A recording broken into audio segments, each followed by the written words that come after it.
मलाई अलिअलि आइफल टावर चढ्दाको यसमा आइफल टावर चढ्दा माथि पुगेपछि उदम हावा चल्छ। हामीलाई किन धरहरा भाँचिँदा मन भाँचिन्छ, धरहरा ढल्दा किन हामी आफै ढले जस्तो लाग्छ। इतिहास झल्किने, आधुनिकता टल्किने, त्यस प्रकारको तर जे होस् पहिलेको भन्दा 24-25 मिटर राम्रो रहेछ। आज अवश्य नै काठमाडौँवासीहरूले यस खुसियालीमा दीपावली गर्नुहुनेछ भन्ने मैले विश्वास लिएको छु। मैले माथिबाट पनि घुमेर हेरेँ, अत्यन्तै भव्य दृश्य देखिन्छ र त्यो त्यति उचाइमा भएको हुनाले तीव्र वेगका साथ, यहाँ जस्तो होइन, यहाँ हावा चलेको छैन, हल्का हावा चल्या होला, तर माथि धेरै वेगका साथ हावा चलेको छ। जसको निधन भएको छ यहाँ, तिनका परिवारहरूलाई एकजना परिवार कमसेकम एउटा सदस्यबाट एकजनालाई प्राथमिकताका साथ रोजगारी उपलब्ध गराइनेछ। हामी सहयोगापेक्षी भएर बस्ने होइन, हामी कर्मठ भएर बस्ने हो। नेपाली जाति भिखमङ्गा हुन सक्दैन, दान गर्ने दाता जाति हो, भिखमङ्गा होइन।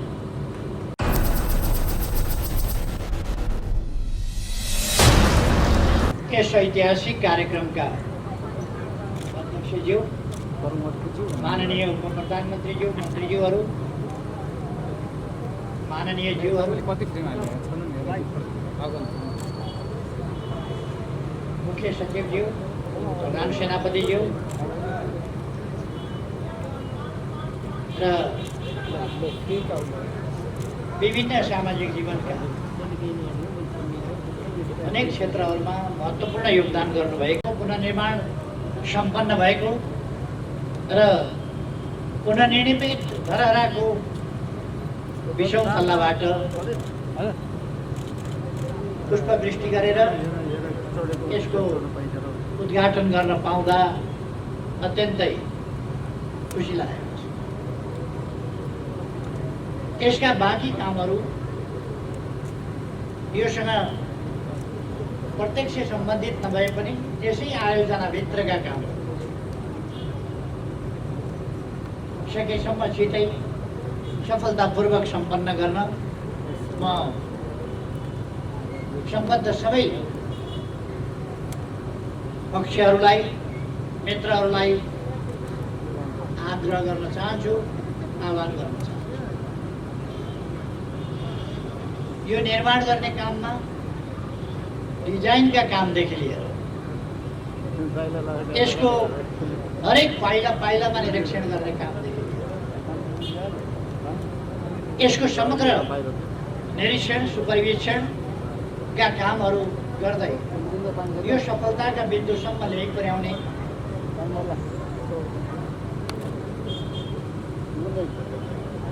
पुनर्निर्माण प्राधिकरण, देशका कार्यकारी प्रमुख लगायत प्राधिकरण सिंहैलाई म बधाई भन्न चाहन्छु र धन्यवाद भन्न चाहन्छु। त्यसै गरी यसमा क्रियाशील रहनुहुने सम्पूर्ण इन्जिनियरहरू र अरू तमाम व्यक्तिहरू जसले दुःख मेहनत गरेर यसलाई सम्पन्न गर्नुभएको छ, सबैप्रति पनि म धन्यवाद ज्ञापन गर्न चाहन्छु। आज राति पनि मैले हेरिरहेको थिएँ, राति पनि काम चलिरहेको थियो। यसलाई लिप्ने, बढार्ने, पोत्ने अनेक कामहरू आज राति पनि देखाइराखेको मैले देखेको। यसरी दिन रात नभनिकन यस काममा जुटेर यसलाई सफल बनाउने सबै धन्यवाद। यस काममा सहयोग पुर्याउने महानगरपालिका र स्थानीय तहका, प्रदेशका स्थानीय तहका सम्पूर्ण जनप्रतिनिधिहरू, यहाँका माननीय सांसद सबैलाई पनि म धन्यवाद भन्न चाहन्छु। उहाँहरूले अत्यन्तै राम्रो सकारात्मक योगदान गर्नुभएको छ। यो एउटा अत्यन्तै महत्त्वपूर्ण ऐतिहासिक काम। हाम्रो इतिहास, हाम्रो गौरव, यो गौरवको रूपमा नै यहाँ स्थापना गरिएको थियो र यस गौरवलाई प्रकृतिले पटक पटक ध्वस्त गर्यो, पटक पटक यो पुनर्निर्माण पनि भयो। तर त्यति बेलाको प्रविधि त्यस्तै प्रकारको थियो र हामीले देखिहाल्यौँ। 72 साल वैशाख 12 गते एउटा त्रासदीपूर्ण र विनाशकारी भूकम्पले यसलाई फेरि अघि नै हामीले सुन्यौँ। यस सन्दर्भमा यो ढल्नुसँगै लगभग 5 दर्जन मानिसहरूको ज्यान गएको छ। म उहाँहरूलाई स्मरण गर्दै अहिले पनि फेरि एकपल्ट श्रद्धासुमन अर्पण गर्न चाहन्छु। त्यति बेला देश दुर्घटनामा परेर पनि बाँच्न सबल भएकी चेलीलाई भर्खरै हामीले सम्मान गरेका छौँ। अरू निर्माण काममा जुट्ने साथीहरूलाई हामीले सम्मान गरेका छौँ। उहाँहरू सम्मान लायक हुनुहुन्छ र म उहाँहरूलाई फेरि पनि सम्मान गर्न चाहन्छु, जसले सम्मान प्राप्त गर्नुभएको छ। अरू पनि थुप्रै सम्मान प्राप्त गर्न योग्य योगदान गरेका व्यक्तिहरू हुनुहुन्छ, तर त्यसमध्ये छानेर हामीले सीमित गर्नु पर्यो सम्मान प्राप्त गर्ने व्यक्तिहरूलाई। स्वाभाविक हो कि सबैलाई सम्मान गर्न सम्भव पनि भएन, र त्यसमध्ये अग्रणी भूमिका खेल्नेहरूलाई हामीले सम्मान अर्पण गरेका छौँ।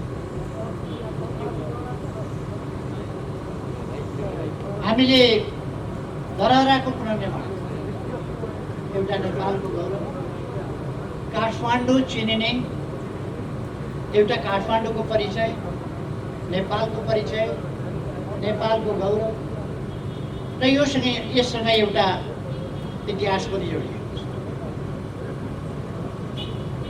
यसरी हामीले यसलाई ढलिरहन दिनु हुँदैन र यसमा यद्यपि मैले 72 साल फागुन 4 गते सुरु गरेको मै बनाउँछु मेरो धरहरा अभियान अन्तर्गत हरेक नागरिकले आफ्नो तर्फबाट गर्ने योगदानबाट नै हामी धरहरा बनाउँछौँ भन्ने अभियान थालेको छ। तर त्यो अभियान त्यस रूपमा अगाडि जान सकेन। त्यसका कारणहरूतर्फ म जान चाहे, तर जान सके। तर पनि फेरि हामीले अर्को अभियान सञ्चालन गर्नु पर्यो, तर त्यो अभियानको अंश र मात्रा यसमा जोडिएको छ। अर्थात् त्यस अभियान अन्तर्गत तत्कालै मैले घोषणा गर्ने बित्तिकै केही व्यक्तिहरूले सहयोग गर्नुभयो, त्यसै स्थानमै सहयोग गर्नुभएको थियो र मैले अहिले नाम बिर्सेँ, उहाँले बताउनु भएको थियो। उहाँले तत्काल 1000 रुपियाँ दिएर सुरु गर्नुभएको थियो। एकजना व्यक्ति त्यहाँ उपस्थित भएको सर्वसाधारण, त्यहाँबाट त्यसको अभियानको सुरु भएको थियो र सायद 36 करोड जति रुपियाँ, 24 करोड रकम उठेको रहेछ। जे होस्, देशभित्र र बाहिर रहेका थुप्रै नेपालीहरू 24 करोड यसमा सहयोग पनि पाए। अर्थात् जनताका विभिन्न सहयोगका सहभागिताका आयामहरू छन्, भावनाका आयामहरू छन्। अघि नै साथीहरूले भन्नुभयो, हामीलाई किन धरहरा भाँचिँदा मन भाँचिन्छ, धरहरा ढल्दा किन हामी आफै ढले जस्तो लाग्छ र धरहराको भग्नावशेष हेर्दा आफ्नो इतिहास नै एउटा खण्डहर भएको जस्तो लाग्छ र किन हामी धरहरा उठ्दा आफै फेरि बौडिएर उठे जस्तो लाग्छ। यो हाम्रो भावनासँग जोडिएको छ, हाम्रो गौरवसँग जोडिएको छ, हाम्रो अतीत र इतिहाससँग जोडिएको छ। त्यसै कारण यसलाई उस्तै देखिने गरी हाम्रो नारा नै थियो, अझ राम्रो बनाउने, बिल्ड बेटर। त्यो नारा हाम्रो थियो, अझ राम्रो बनाउने। र मैले पुनर्निर्माणका कामहरूमा अथवा निर्माणका कामहरूमा भन्ने गरेको छु, वर्ष हाम्रो इतिहास झल्कियोस्, हाम्रो विगतको गौरव झल्कियोस् र आजको आधुनिकता पनि टल्कियोस्। इतिहास झल्किने, आधुनिकता टल्किने, त्यस प्रकारको र आधुनिक सामग्रीहरू प्रयोग गरेर अब नभत्किने खालको धरा। त्यसका लागि सुरुदेखि नै यसको क्षेत्रफल कति हुनुपर्छ, यसको जग कसरी निर्माण गर्नुपर्छ देखि लिएर मैले एउटा अवधारणा प्रस्तुत गरेँ। र मलाई खुसी लागेको छ त्यस अवधारणालाई, यसको बेसमेन्ट सम्बन्धी अवधारणा, अरू कुराहरू सम्बन्धी अवधारणा, यसको क्षेत्रफल सम्बन्धी अवधारणा, सुन्धारा सम्बन्धी अवधारणा, गाडीको पार्किङ सम्बन्धी अवधारणा र यो पुरानोलाई संरक्षण गर्ने, भग्नावशेषलाई संरक्षण गर्ने कसरी भन्ने कुराको अवधारणा, यी सब कुराहरू मैले अगाडि बढाएको थिएँ र त्यसलाई पुरातत्व विभाग लगायत डिजाइनरहरूले ती सबै कुराहरूलाई ध्यानमा राखेर गरिदिनु भयो। त्यसकारण मलाई अत्यन्तै खुसी लागेको छ कि ती अवधारणाहरू अनुरूप नै हामी अगाडि बढ्न सक्यौँ। त्यसले गर्दा भव्य धरहरा, बलियो धरहरा, सुन्दर र आकर्षक तर मजबुत धरहरा। पहिलेको धरहरा भन्दा यो 22 मिटर, यो पछिल्लो होइन, पहिले निर्माण गर्दा सुरुमा 11 तले हुँदाखेरि जति थियो 62.88 मिटरको थियो त्यस बेला। तर 62.88 मिटरको ठाउँमा अहिले 86.85 मिटरको 61.88 मिटरको ठाउँमा अहिले 86.85 मिटरको अथवा 22 मिटर, पहिलेको भन्दा 22 होइन 24 मिटर।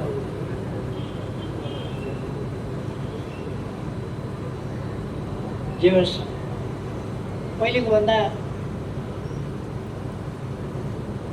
24-25 मिटर, 25 मिटर राम्रो रहेछ र मजबुत छ।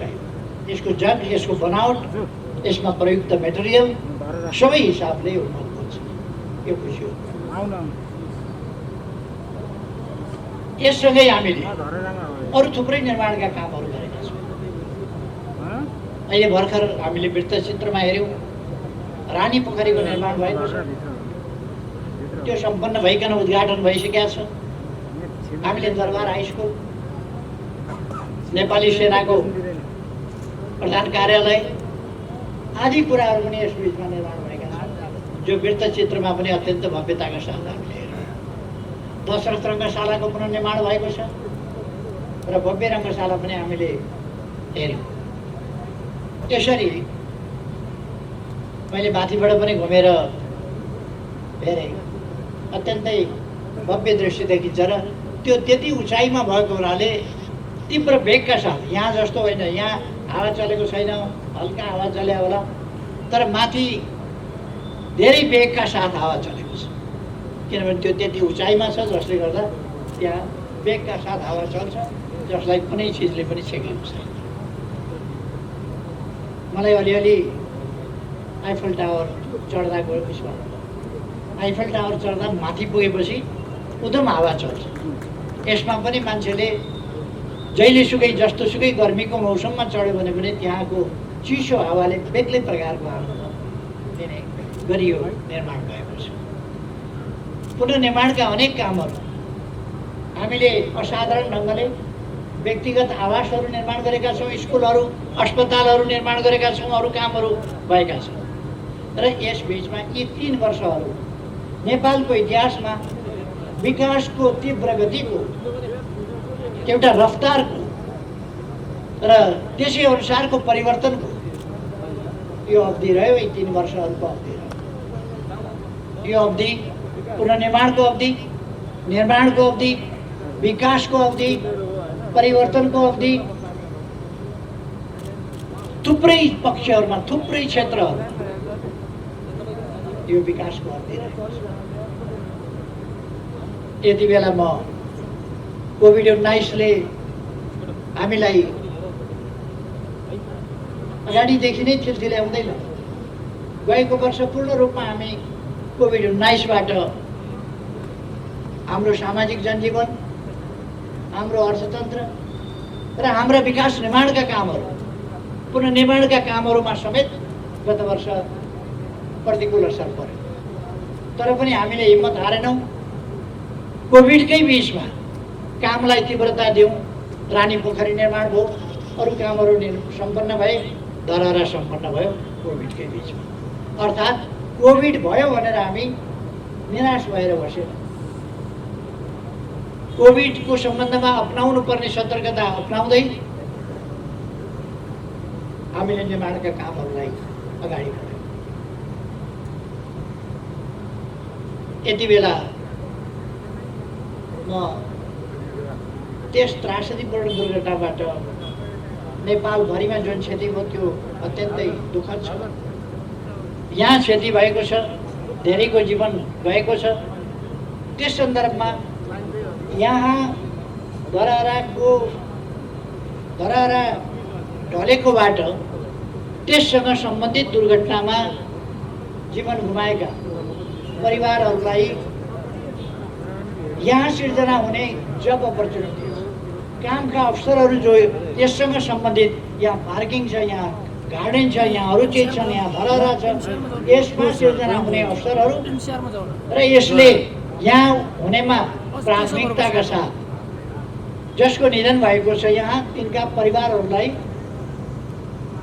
एकजना परिवार कमसेकम एउटा सदस्यबाट एकजनालाई प्राथमिकताका साथ रोजगारी उपलब्ध गराइनेछ। र हामी बाँचेकाहरूलाई हामीले सम्मानित गरेका छौँ, सम्मानित गर्नेछौँ। जसलाई यहाँ पुग्दैन अथवा कामको प्रकृति मिल्दैन त्यस्तालाई अरू ठाउँमा पनि हामी अब उपरान्त धरहरा ढल्दैन त्यो सुनिश्चितता हामीले गरेका छौँ। त्यसकारण यो अन्तिमपल्ट धरहरा जुन ढल्यो त्यसबाट भएको क्षतिको सम्बन्धमा हामी अलिकति बढी संवेदनशील पनि छौँ। र धरहराको मात्रै पुनर्निर्माण होइन, धरहराबाट जुन क्षति भयो त्यसको पनि पुनरुत्थान, त्यतापट्टि पनि हामीले ध्यान दिनेछौँ भन्ने कुरा म यहाँ राख्न चाहन्छु। अब म धेरै कुराहरू भन्नुभन्दा पनि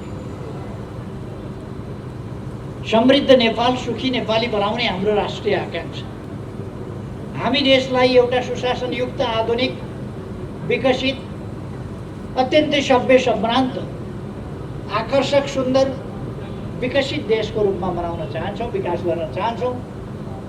र त्यो समृद्धि जनतालाई उपलब्धिहरूको हिस्सेदारी पनि समुचित ढङ्गले उपलब्ध गराउने गरी, कोही पनि भोकै नपर्ने गरी, कोही पनि भोकमरीमा परे भन्ने स्थिति नहुने गरी नेपाललाई विकसित गर्छौँ।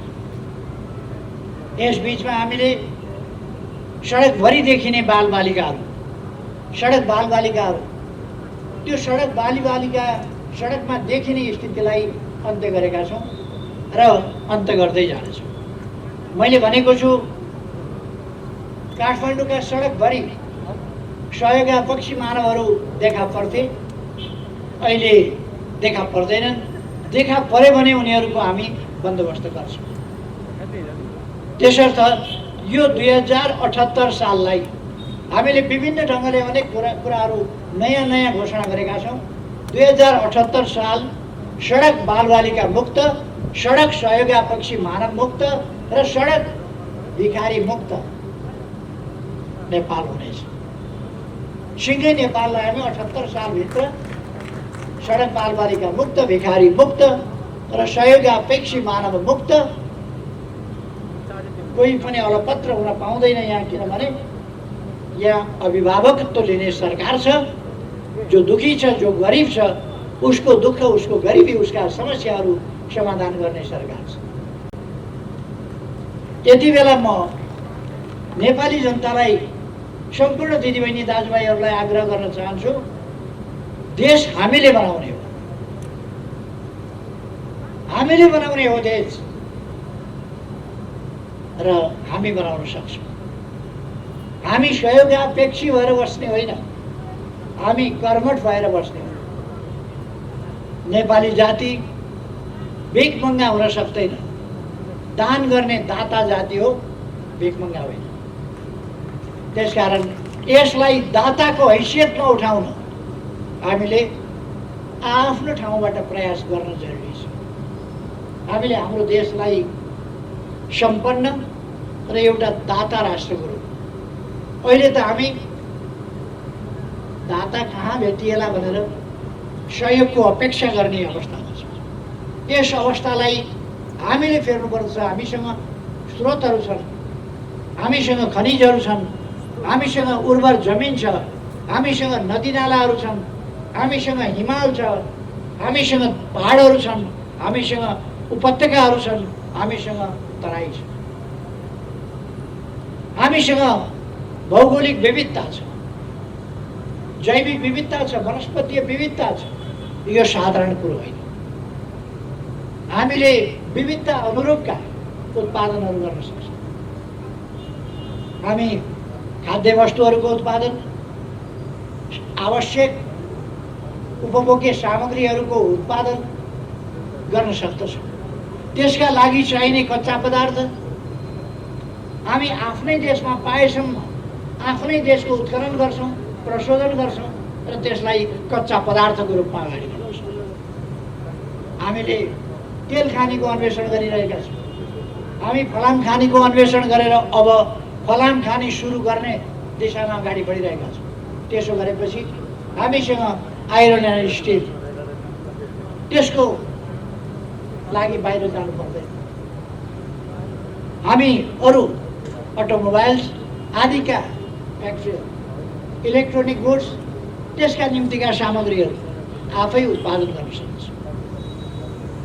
त्यसै कारण हामी अब विभिन्न चिजहरू आफ्नै देशमा, रासायनिक मल आफ्नै देशमा, इलेक्ट्रिक गाडी आफ्नै देशमा, लगायतका चिजहरू, अरू मेसिनरी सामानहरू, यो हामीले प्रयोग गर्नै पर्ने भएपछि मोबाइल किन आफै उत्पादन नगर्ने, कम्प्युटर किन आफै उत्पादन नगर्ने, टेलिभिजन हेर्नै पर्ने भएपछि टेलिभिजन हामीले किन आफै उत्पादन नगर्ने। जे चिज हामीलाई चाहिन्छ ती चिजहरू हामी आफैले उत्पादन गर्नुपर्छ। हामी उत्पादक हुनुपर्दछ, उपभोक्ता मात्रै होइन। अहिलेसम्म हाम्रो ट्रेड उपभोक्तावाला ट्रेड छ। हामी जे पनि उपभोक्ताको रूपमा उपभोग गर्छौँ, बाहिरबाट आयात गर्छौँ, दुःखले कमाएको पैसा बाहिर पठाउँछौँ, अरूको बजार बन्छौँ, आफ्नो सामान उत्पादन गर्न सक्दैनौँ। यो स्थितिको अन्त्य गर्नुपर्छ। यो स्थितिको अन्त्य गर्नका लागि नै सरकार लागेको छ र यसका नतिजाहरू देखा पर्न लागेको छ। हरेक क्षेत्रमा हरेक क्षेत्रमा अत्यन्तै तीव्र गतिका साथ काम गरिरहेको छ। आज बिहान मात्रै हामीले वीरेन्द्र सैनिक अस्पताल, त्यस ठाउँमा अर्को 750 बेडको आधुनिक सुविधा सम्पन्न भव्य अस्पतालको शिलान्यास गर्यौँ, जहाँ आकस्मिक रूपले आइपर्ने समस्याहरू, अप्ठ्याराहरू 6000 सम्मलाई सम्बोधन गर्न सक्ने, उपचार गर्न सक्ने गरीका 6000 थपलाई उपचार गर्न सक्ने र नियमित रूपमा 750 बेडको स्तरीय विभिन्न विधाहरूमा उपचार गर्न सक्ने त्यस प्रकारको अस्पतालको शिलान्यास हामीले गरेका छौँ। हामीले शिक्षाको क्षेत्रमा विश्वविद्यालयहरू, विद्यालयहरू, महाविद्यालयहरू, अरू विभिन्न पुनर्निर्माण र निर्माणका कामहरू गरिरहेका छौँ। अस्ति भर्खर मात्रै हामीले 6 अरब भइरहेका विद्यालयहरूको सुविधा, त्यसमा 6 अरब रकम खर्च गर्यौँ। अस्ति भर्खर मात्रै हामीले हरेक पालिकामा पुग्ने गरी कमसेकम हरेक पालिकामा पुगुन् त्यसरी 396वटा अस्पतालहरू निर्माण सुरु गरेका छौँ। साना अस्पतालहरू, खास गरी 5 शय्यादेखि 10 र 15 शय्याका अस्पताल, ताकि ती प्रारम्भिक सुविधाहरू, प्राथमिक उपचारका सुविधाहरू आदि कुराहरू ती ठाउँहरूमा पुगुन्, डाक्टर सहितको सुविधा त्यहाँ उपलब्ध हुन सकोस्। यसका लागि हामीले कामहरू सुरु गरेका छौँ। अहिले हामीले गरेका विकासका कामहरू, हामीले गरेका नयाँ नयाँ कुराहरू, नयाँ नयाँ चिजहरू के हामीले गऱ्यौँ त्यो सबैको फेरिस्त अहिले म यहाँ प्रस्तुत गर्न लागिरहेको छु। तर हामी एउटा मात्रै होइन, एक क्षेत्रमा मात्रै होइन, अनेक क्षेत्रमा बाटा घाटा, पुल, पूर्वाधार, विद्युत, खानेपानी यहाँहरूलाई थाहा छ। अहिले काठमाडौँमा 17 करोड लिटर मेलम्चीको पानी सप्लाई हुने गरेको छ र हामीले यस बीचमा छिटोभन्दा छिटो काठमाडौँमा मेलम्चीको पानी ल्याइ पुर्याउन, धारा धारामा बाँड्नका लागि धेरै मेहनत गर्नु र त्यसको फलस्वरूप काठमाडौँमा पानी वितरण भएको छ। मान्छेहरूले भयावह चित्रण गर्ने गर्थे, मेलम्चीको पानी आउने बित्तिकै भयावह स्थिति हुनेछ, ठुला दुर्घटना हुनेछन्, पाइपहरू फटाफट फुट्नेछन्, अनेकतिरबाट भयावह स्थिति सिर्जना हुनेछ आदि इत्यादि आतंक मान्छेहरूलाई यस्तो पारिदिएको थियो कि वर्षक मेलम्चीको पानी नआयो भने चाहिँ क्या हो, मेलम्चीको पानी आयो भने त विनाश गर्छ कि क्या हो, कुनै विनाश गर्दैन। त्यो सबै हेरेर, आकलन गरेर, त्यसको परीक्षण गरेर, प्रयोग गरेर अनि मात्रै वितरण गरिएको छ। अब थप आयोजनाहरू हामी यारी र लार्केबाट 17 करोड लिटरका 2टा थप आयोजनाहरू छिटै प्रारम्भ गर्दैछौँ। तराईका सिँचाइका कामहरू, भेरी बबई डाइभर्सनका काम, सुनकोशी मरिन डाइभर्सनका काम, यी कामहरू अगाडि बढिरहेका छन्। अर्थात् यस्ता थुप्रै विकास निर्माणका काम भएका छन् जसमा मैले धेरै केही गर्नुपर्छ जस्तो लाग्छ। त्यसकारण आज यो धरहरा, पुनर्निर्मित धरहरा उद्घाटन गरेर धरहराको फेदमा हामी, पुनर्निर्मित धरहरा, भव्य धरहराको फेदमा हामी यो कार्यक्रम मनाइरहेका छौँ। यति बेला म काठमाडौँवासी र सम्पूर्ण नेपाली दाजुभाइ दिदीबहिनीहरूको जुन गर्वानुभूति छ, खुसियाली छ, त्यसमा सरिक हुन चाहन्छु। आज अवश्य नै काठमाडौँवासीहरूले यस खुसियालीमा दीपावली गर्नुहुनेछ भन्ने मैले विश्वास लिएको छु। कमसेकम हामी आफ्ना घरमा दीपावली गर्न सक्छौँ। दीपावली गरौँ भन्ने आग्रह गर्न चाहन्छु। यो खुसीको क्षण हो। आज अर्को एउटा ऐतिहासिक दिन हो।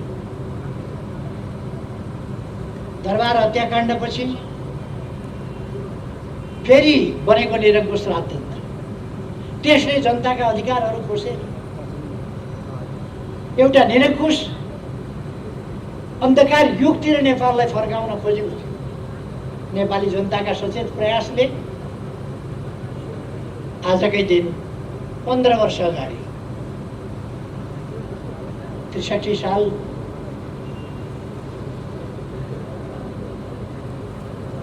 वैशाख 11 गते सफलता प्राप्त गरेको थियो र यसलाई हामी लोकतन्त्र दिवसको रूपमा पनि भन्ने गरेका छौँ, मनाउने गरेका छौँ। यस लोकतन्त्र दिवसको सन्दर्भमा पनि म सम्पूर्ण नेपाली दाजुभाइ दिदीबहिनीहरूमा हार्दिक बधाई भन्न चाहन्छु, धेरै धेरै शुभकामना भन्न चाहन्छु। लोकतन्त्र सुदृढ हुँदै गएको छ। लोकतन्त्रलाई कमजोर पार्न खोज्ने दक्षिणपन्थी प्रतिक्रियावादी शक्तिहरू कमजोर हुँदै गएका छन्। र विभिन्न प्रकारले देश जनता विकास समृद्धि जनताको सुखसँग मतलब नभएका स्वार्थमा तल्लीन तत्त्वहरू छटपटाइ पनि रहेका छन्। यसमा चिन्ता गरिरहनु पर्दैन। म सम्पूर्ण दाजुभाइ दिदीबहिनीहरूलाई भन्न चाहन्छु, हामीले हाम्रो देश विकास गर्ने हो, समृद्ध बनाउने हो र नेपाली जनतालाई सुखी बनाउने हो। यसका निम्ति आफ्ना ठाउँबाट हामी इमान्दारिताका साथ जुटौँ। धरहरा निर्माण हुँदो रहेछ भयो, रानी पोखरी निर्माण हुँदो रहेछ भयो, मेलम्चीको पानी ल्याउन सकिने रहेछ आयो। यी सबै कामहरू हामी गर्न सक्दा रहेछौँ। अब अगाडिका कामहरू समृद्धिका निम्तिका हाम्रा प्रयासहरू पनि सफल हुन सक्छन्। सफल पार्दै हामी अगाडि बढ्न सक्छौँ। हामीले बृहत्तर टोडीखेल क्षेत्र, धरहरा लगायत, घण्टाघर लगायत, रानी पोखरी लगायत टोडीखेल क्षेत्रको, दुईकोटी मण्डप लगायतको क्षेत्रको कस्तो खालको चाहिँ भोलि डिजाइन बनाउँछौँ भन्ने कुरा यो 2-3 वर्ष कतिभित्र हामी सक्छौँ। यसलाई यो पनि डिजाइन अघि प्रस्तुत भएको थियो। म खुसी व्यक्त गर्न चाहन्छु र यो सन्देश पनि खुसीको दिन भन्न चाहन्छु कि काठमाडौँ एउटा नयाँ स्वरूपमा विश्वका मानिसहरूलाई आउँ भ्रमण गरौँ काठमाडौँ जस्तो लाग्ने गरी र फर्किँदाखेरि एकपल्ट भ्रमण गर्नु काफी छैन, फेरि आउनुपर्छ भन्ने एउटा आउटगोइङ भिजिटर्स नोटबुक राखिदियो भने उनीहरूले त्यहाँ त्यो लेख्नुहुन्छ। त्यस्तो काठमाडौँ बन्दैछ, त्यस्तो नेपाल हामी बनाऊँ, यही आग्रहका साथ आजको यस खुसियालीमा सबैसँग म खुसी सेयर गर्दै आफ्नो भनाइ टुङ्ग्याउँछु।